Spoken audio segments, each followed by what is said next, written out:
Todos estão cansados de saber que a grande surpresa positiva da temporada europeia foi o Leverkusen, com seu título invicto que acabou com a hegemonia do Bayern na Bundesliga. O Leverkusen pode ter tido uma história muito surpreendente, entretanto, está longe de ser a única, e é isso que vamos acompanhar em mais um vídeo do canal Sala de Futebol. Nos meus 12 anos acompanhando bastante futebol europeu, eu diria que essa temporada que está se encerrando foi a que teve a maior quantidade de surpresas e que, de certa forma, meio que foi acidental essas surpresas. Porque, entre esses 5 clubes que eu vou falar, teve time escapando do rebaixamento por pouco nas últimas temporadas, estreantes em Champions League na próxima temporada e outros times que há 3 anos atrás estavam na segunda divisão de sua Liga Nacional. Esses são alguns dos ingredientes para potencializar ainda mais essa marca de surpresa que esses 5 clubes tiveram na temporada 2023-2024. O primeiro time que eu irei comentar é o que tem o elenco mais valioso atualmente de nossa lista. Cerca de 650 milhões de euros é o valor do elenco. Esse time é o Aston Villa, que conseguiu ficar em quarto na badalada Premier League. Da temporada passada para essa, que está se encerrando, chegou bons reforços aos Villans, como Pau Torres, Diaby, Tielemans, para poder ajudar o time dentro de campo.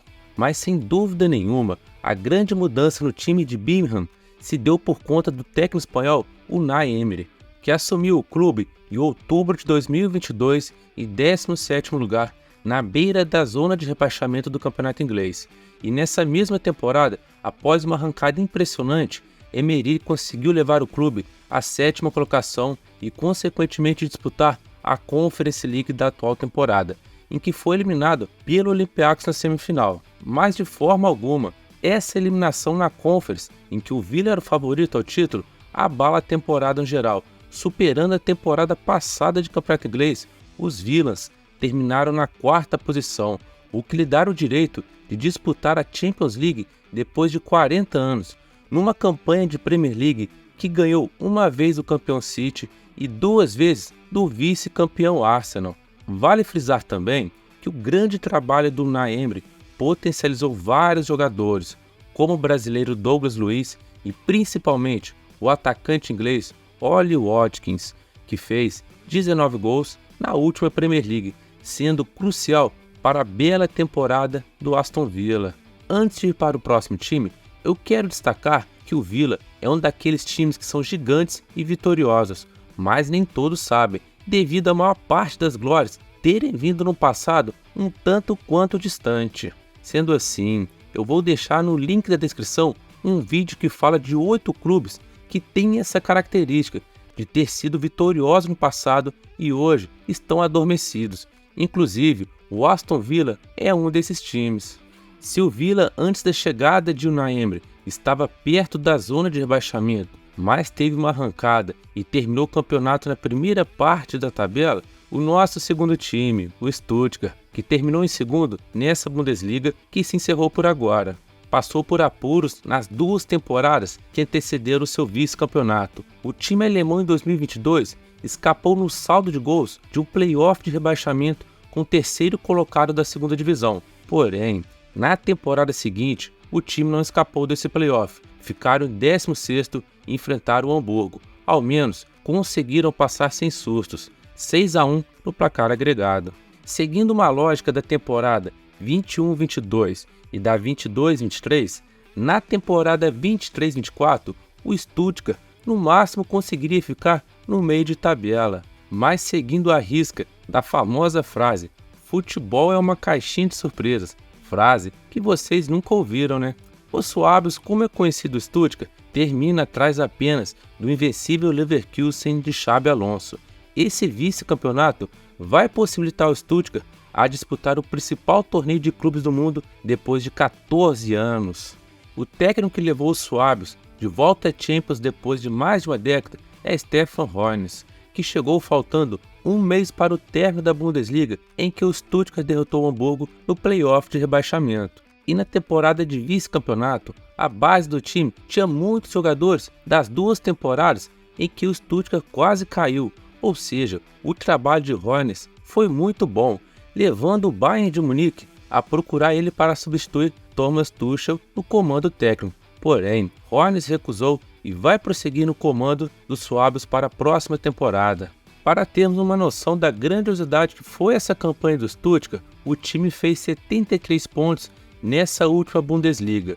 Se somar as duas campanhas que o time quase caiu, o time fez 66 pontos, ou seja, em uma única temporada, os suábios fizeram 7 pontos a mais que as duas anteriores somadas. Incrível esse salto! Dos 78 gols que o Stuttgart fez nessa ótima temporada, 46 gols ficaram com a dupla de ataque, Guirassy e Undav. Destaque maior para Guirassy, que fez 28 gols em 28 partidas de Bundesliga. Definitivamente, ele foi a maior peça dentro de campo que conduziu os suábios de volta à Champions League.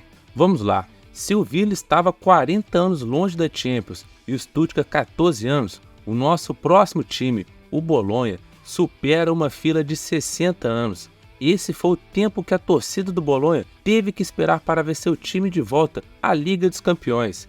Assim como Stuttgart e Aston Villa, com o time da terra da pizza não foi diferente, foi a mesma situação.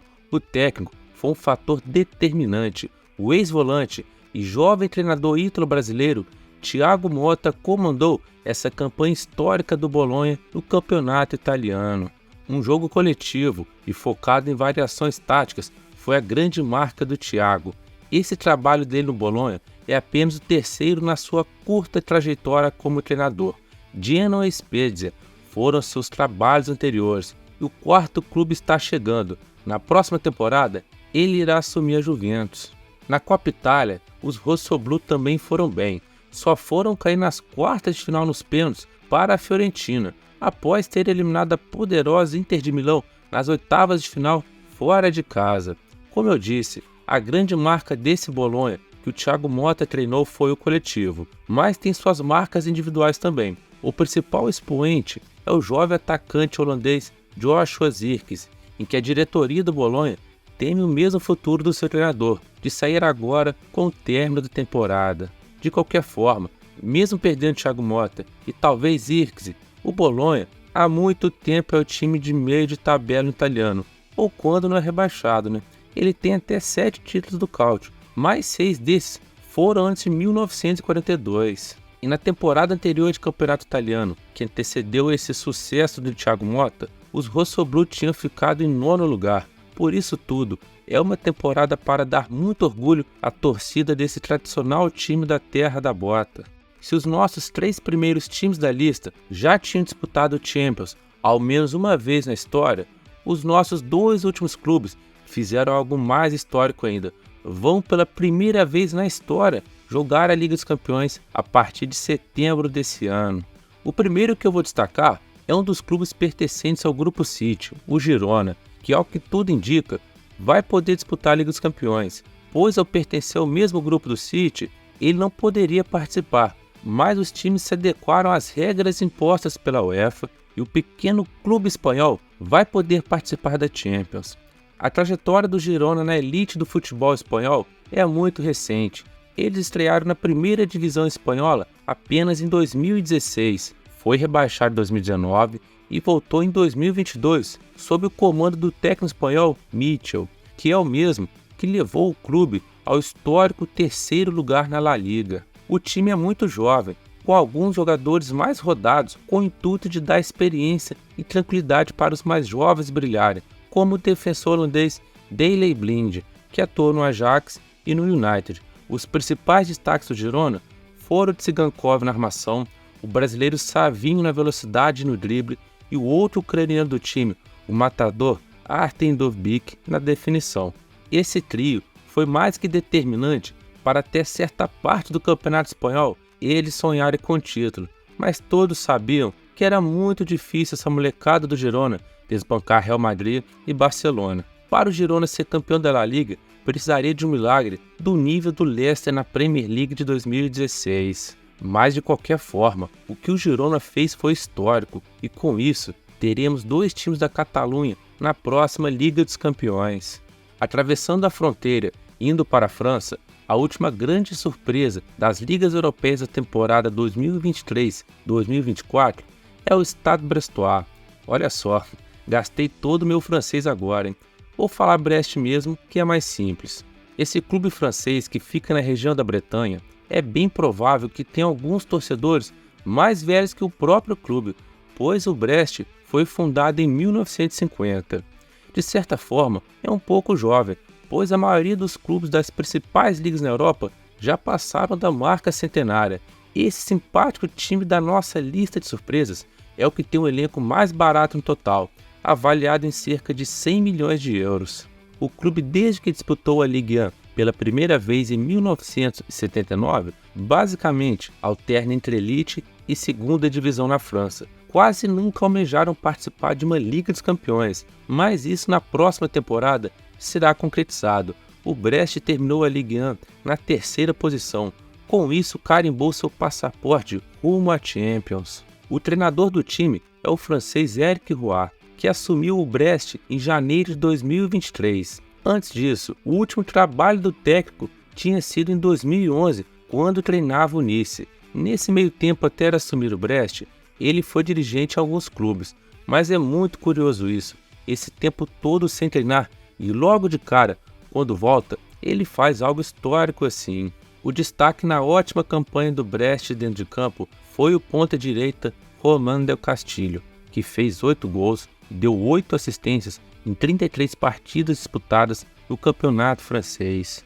É fato que esses 5 times vão perder alguns de seus destaques, e eu não acredito que com todos eles será uma normalidade agora participar de competições europeias ou conseguir algo a mais por um bom tempo, como o Atalanta, por exemplo, que até 2018 brigava para não cair e desde então está sempre na primeira parte da tabela. Esses clubes têm que tomar cuidado para não acontecer o que houve com o Union Berlim, que na sua temporada de estreia na Champions, o time quase caiu na Bundesliga. Essa queda se dá porque o calendário aumenta, perde peças do time e outros fatores.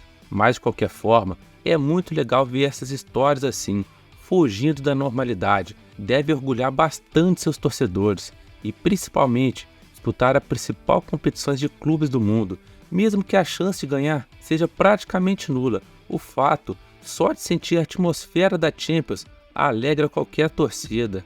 Comentem aqui abaixo se vocês acham que esses times têm o potencial para ser uma nova Atalanta da vida, disputando na parte de cima de seus campeonatos nacionais. Ou não, a temporada 23-24 não repetirá tão cedo para eles, e é melhor tomar cuidado para não fazer igual o Union Berlim. No mais é isso, até a próxima.